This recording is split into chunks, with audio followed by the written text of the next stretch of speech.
I've got one of the subscribers on the phone here on Skype with me, Yewande. So she's here in the UK, and we'll be discussing the topic Nigerian family dynamics in diaspora. So, Yewande, you want to say hello and introduce yourself, and then we crack. Hello, my name is Yewande and I am based in the UK and I'm based in Manchester. I lived in London for a few years but I'm up north now.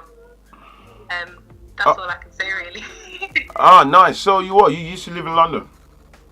Yeah, I was in London for 10 years or so before I moved up here. Why did you move out of London? Brixton, South London. No, I said why did you move out of London? Oh, why? I think it's better up here. You actually have like more time for your family. London is basically just made for work, and I moved just before I had my son.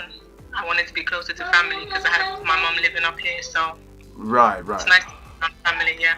Fantastic. So today's topic: Nigerian family dynamics in diaspora. So, what do you think? Let's go. I think we are very different.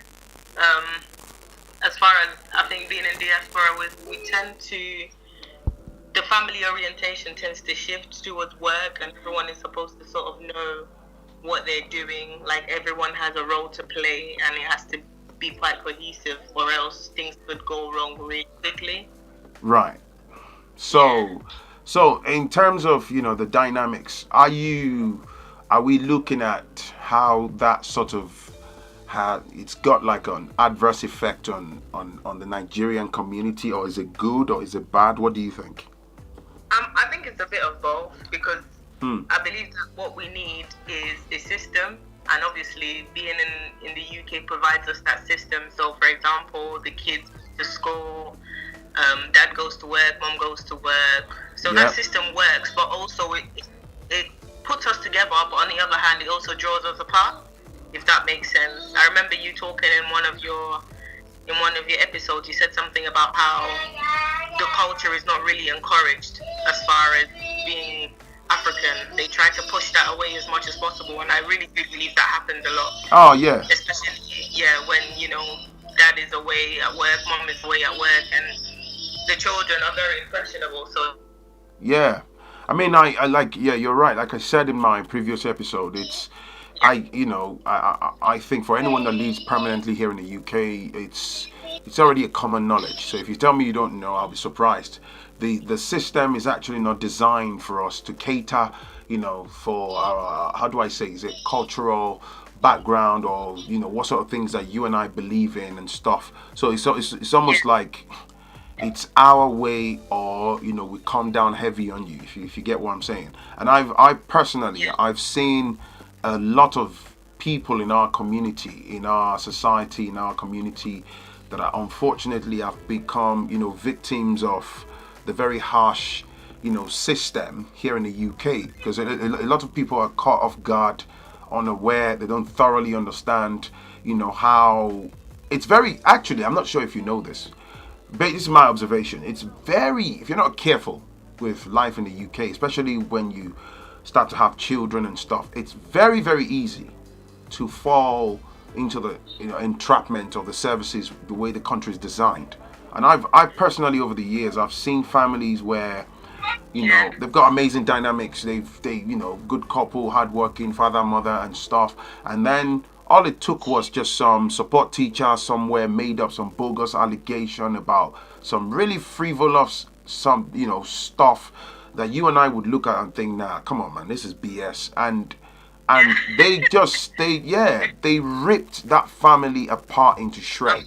Yeah, that's very true. I believe it's actually more true up north, because I feel like in London we're more crowded. Like if you look at the school system in London, you tend to have about 25 to 30 kids in one class. Absolutely.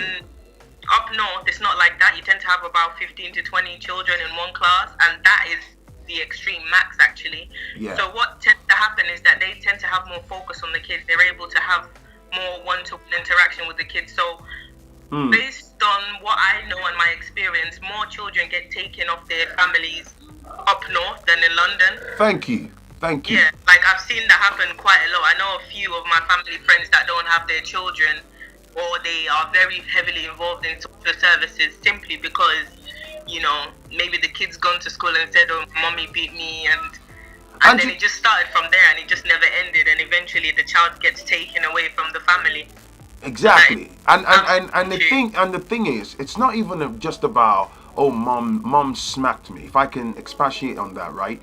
It's not so much about, because I know, I mean, let the truth be told. Again, the cultural differences. We come from a part of the world where parents are quick fingered. Hey, don't put your foot on there, pow pow. You don't. Yeah, some of us grew up whereby you took ass whooping, often and often until you grew out of that. Even and it's interesting that you brought that up. I think you might have even mentioned the topic when we were chatting the other time about. Yeah, that's one of the things. Yeah, which I personally, I'm a disciplinarian, but at the same time, do I align with some of this archaic way of doing things? Are those things really working? Because that's a separate topic anyway. Let's not remove focus from what we're talking about. But back on the topic of, at hand, you're very, very right. For someone like me who's also lived up north, I moved out of London in 2008 to Leeds, and I can tell you, it's one thing for, I don't have a problem with a public servant like a teacher or whatever if there is a genuine concern. Genuine being an object, the objective word in that context. If there is a genuine concern about the welfare of a child and then they have to do their job, so be it, okay? But then you have this unbelievable level of prejudice whereby even a support teacher believes that they can bring you down to ground level. I've seen it happen. Yeah, that's very true. In fact, there was a story of someone that I know in Leeds where the support teacher actually blatantly said to the mom, this woman said, I don't like you, I can't stand you. Who do you think you are? Just a little back and forth over where is my daughter's meal, what was that food pack thing that you put food in for kids and stuff, backpack. Where's my daughter's backpack, or why was it on the floor? Something, just a little, something that's regarded as it's quite little stuff that should be resolved and stuff. And then the other person felt like, okay, you know what? I'll make your life a living hell. Yeah. And then they proceeded to make, malicious documentation of things. Oh, she's very aggressive and intimidating, and blah blah blah. We're concerned about the child, and before you know, you're getting a phone call.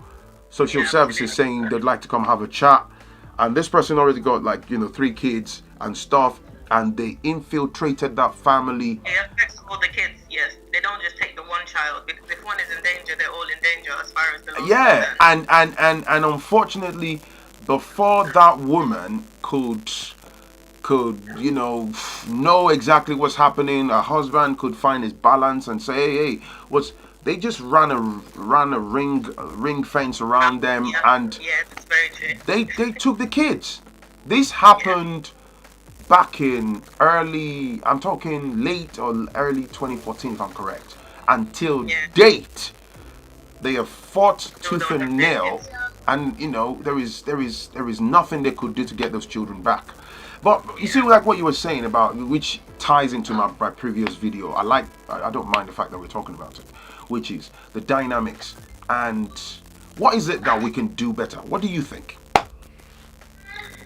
I think there should be a collective. So one thing that I know that I definitely lacked growing up was that there wasn't a collective in our household. So for example, there wasn't what happened in school today, or is there anything I should know about. There wasn't an awareness of anything going on out there that the parents felt like they should have known about. They just thought, oh, our kids are good at school, they come back, we're just gonna do the same thing over and over again. So I feel like even if there were anything that was happening that they should have known about, they didn't necessarily ask, because they figured, well, when we get to that bridge, we will cross it. It was that proper day-to-day involvement in your welfare and your concerns as a child. It was very reactive. It was more, okay, well, why did I get a letter from the teacher today? It wasn't like, okay, is anything happening? You know, is there anything you want to say? There wasn't that feedback required from them. They just figured, well, as long as there's no letters from the teachers, then everything must be fine. It was based on assumption. So I feel like one thing we can do better is that there should be a collective. We should be able to speak to our children, because ultimately the children will most likely know before you find out. Absolutely, 100. Yeah. Yes. It's you've raised very, very, very powerful points, and I'm sure that there are families, you know, people in our community, you know, who are doing an amazing job, who are doing their best. But I think a lot of this thing as well is deeply rooted in, you know, this massive cultural difference. And this is my observation. Some might try to behead me for this, but I'll say it anyway. Some people, it doesn't matter how long they've lived in the West or here for, they're very rigid. Some of our parents, some of the older generations, they're very rigid. They don't give consideration to the fact that, you know, it's a totally different environment. Like you see like the things you're saying. And it's very important that parents are fully involved in the formative years of their children. So when you know, it's very common in our community whereby you can't really communicate with your parents and say, you know, dad or mom, this is what I'm feeling and stuff, and you know, and there was a lady that actually said this to me. I met her on the high street here in the UK, and she just, oh, Phrankleen, hi, and she said, you know, things along the lines of what we were talking about now. She has an entrapment of a lot of hatred towards her mom, particularly. And I was asking, you know, why? What happened? And she said, look, a lot of things happened to her as a teenager. You know, she had to abort twice, and she said she couldn't talk to her mom about the littlest of things. She would get a smack, she would get, you know, and everything was religion. That's one of the things, I mean, you know that already. That's one of the things that drives me nuts. Because all the time you get, and again, this brainwashing thing, this template that unfortunately some of these our parents and the older ones in our community, this is how they grew up. They don't know any better. I get it as well, whereby people can't exist outside the box. So, like what you were saying, a child has got concerned. Your child that you gave birth to has come home, maybe complaining about bullying or somebody touching them inappropriately or something gone wrong. Rather than you know, just instead of you to just open your ears to that child and, you know, figure out a plan of approach and stuff, they just throw Jesus at these things. Let's go and talk to pastor. You know, this lady was telling me how she told her mom about how some uncle in the family was inappropriately doing XYZ to her, right? And she said every time the mom, they would shout her down, and eventually she was called a witch trying to break the family apart. I'm sure you can relate to this. And she then turned to self-harming, and eventually she left home. She said she hasn't spoken to her mom in about 9.5 years, nearly a decade. And they both live here in the UK. And interestingly, this is the jaw-dropping part. The lady then said the so-called family member that was doing all that dirty stuff to her was actually got busted by another family for doing something similar. So that pretty much exacerbated, you know, the anger in that lady, and it got worse. Like, you know, it's almost like, this is what I've been saying for years. And you didn't listen. And you lot called me a liar. So, yeah, I mean, that's just one thing. So it's your culture, I get it, you know, your identity and stuff. But like you rightly said, it's, you know, people say, oh, come on, go live outside. I'm not going to lie to you, man. Outside London, apart from the cost of living, of course, in comparison with London, which is, you see that unbelievable display of prejudice. I've met people who, oh yeah, because then you fully realize it's because, like you say, one of the fundamental problems in our community, there isn't that togetherness. But if truth be told, you soon realize that, hey man, I'm an outsider in this place. But what happens is we get on with life anyway. Am I correct? We just get on with life. You know, you go to your workplace, drop your child at nursery and all that stuff. But the truth is, most of us exist in an environment whereby you realize that they treat you like an outsider.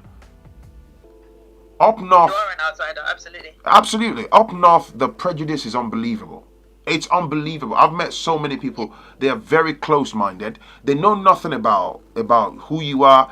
They're not willing to know about you or embrace you or understand you or your culture. Yeah, I feel like one of the reasons why is because if you look at the communities, they are very they have strongholds, they build strongholds. So if you look at like the white community, they have a very huge stronghold. Hmm. If you're up north, especially in Leeds, I'm very sure you know about the Asians. They have a stronghold in their community. Deeply You rooted, can't go yes. to an Asian community and not know you're not there. They would have their own shops, they would have their own mosque, they Yep. would basically run that environment. But you can't say the same for us, black people.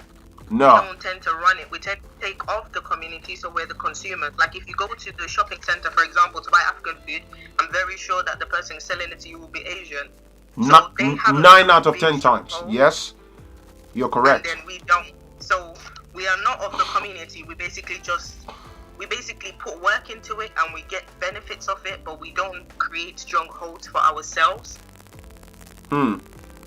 Yeah. Which is And I one feel of like the that's which is one of the basically fundamental why- problems that we've got. Sorry? I said which is one of the fundamental problems that we've got. That we have, exactly, and it basically feeds back into the family because it's how you know, that's how you've grown up. You didn't really see your mom being a part of the community. She wasn't the MP. She doesn't even have to be the MP. She doesn't even know if the locality is Labour or Conservative. She doesn't really know about those things, so it's a bit hard to identify with it, especially because nothing that is being made, none of the decisions made in the community in any way, shape or form affects you. Whatever happens, and then regardless, you still have to go to school, you still have to do what you have to do. You're never really part of it. You just tend to benefit and reap off it. You're right. And that's how it continues. And we just get on with it and stuff, and Just get on with it. And then I think the most we do as far as a community is go to church or go to our respective places of worship. But that's pretty much that thing just drives me nuts. You know, when you when you talk about, you know, religion and all these things, this is what infuriates me, because if like, you know, it's interesting that you said this. Even in Leeds, yeah, I'll tell you this. There are parts of Leeds that, you know, there are industrial parts of Leeds whereby we could have rented as black people. churches. Whereby we could have rented as black people to set up businesses and all that. We go into those industrial units, we buy them, and we build churches. Churches, yeah. Yeah, I think London has actually passed a law now in some of the industrial estates saying they cannot be used for religious purposes, just because there's so many of us now doing it. There's so many Nigerian, Ghanaian churches and all of that, and effectively they've realized that it's a business. Of course So it is. now they're actually starting to cut back on us being able to do that. That's how big this issue is. Do you see what I'm saying? Yeah. I was saying to someone the other day, there's going to be a time in the not so distant future whereby they're going to start infiltrating this so-called Pentecostal churches, and HMRC will find a footing in there, and they'll start basically keeping tabs on your I think income. that's what they're basically doing now, because ultimately, you know, because of churches, they don't really pay tax and stuff like that. Yeah. So eventually, they probably will have to. You know, the government would always find a way to make money off institutions, and I feel like that's what they're starting to do now. And I can't blame them, because ultimately, like you said, industrial estates are supposed to be made for businesses and stuff. So if the government is not making money, they're losing out. Of course. Of course. It's insane. That's why I'm saying even back in Nigeria, it's the same thing. You could go to a shopping like a shopping mall or some kind of business center, and you find layers and layers of churches with mics, very noisy, every corner, every apartment, churches and churches, and there is high rising level of poverty and unemployment. And then when we come abroad, we bring the same thing. Yeah. I mean, without naming any particular branch. Yeah, we basically just come over here and recreate that same thing over here. Yeah, and without naming any particular brand of church or whatnot. festival of blah blah blah, this and this and this. When I see it on TV, I just change the channel because it's yeah. Back in the years, I used to attend, but I had enough. I just exist outside the box, and I realized that it's business. They fleece you. They take money every week. And what exactly do we do for ourselves? Nothing. I think if you're already feeling like this, if you look at the statistics, you should see how much as a black community, just black churches, you should see how much they bring in every week. You would be shocked because that money is basically supposed to be put back into the community, and then we can basically start to create a foothold and a stronghold. But we obviously don't do that because we go back into the church and we thank God for making the money and going to work and going to school and coming back safely and give the money back. So where is the money? So where is the money going? I think you'd have to speak to the So on a final note, what would you say? Finally, what would be your suggestion that on how the Nigerian family dynamics, in diaspora can be improved? What would you say? I think I would always go back to the fact that we need to basically come back together as a family. I feel like the fact that we always have to just do the repetitive same thing, we tend to forget that, I need to collect feedback from my husband, from my wife, from my son, from my children.